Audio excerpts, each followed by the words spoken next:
The law of short sightedness.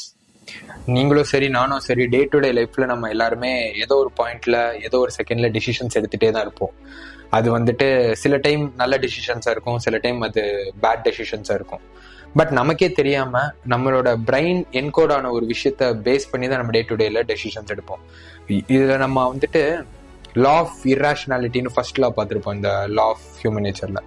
அதுலேயே சொல்லும் நம்ம வந்துட்டு திங்க் பண்றப்போ எல்லாமே நம்ம ரொம்ப லாஜிக்கலா திங்க் பண்றோம்னு நினைச்சுப்போம், பட் எல்லாமே it will be driven by emotions அப்படின்னு சொல்லுவாங்க. அதே மாதிரி யூஸ்வலா நம்ம டெசிஷன்ஸ் ஏதோ என்னமோ ஒரு சாய்ஸ் மேக் பண்ண வேண்டியிருக்கு, ஒரு டெசிஷன்ஸ் மேக் பண்ண வேண்டியிருக்குன்னா நம்ம நினைச்சுப்போம் செகண்ட்ல இது ஒன்று என்னடப்பா அது பண்ணி ஏதாவது ஒன்று எடுத்துட்டு போவோம், எஸ் ஆர் நோ சொல்லுவோம், இல்லை ஏதாவது ஒன்று நீங்கள் சூஸ் பண்ணுங்கன்னு சொல்லிட்டு போவோம்.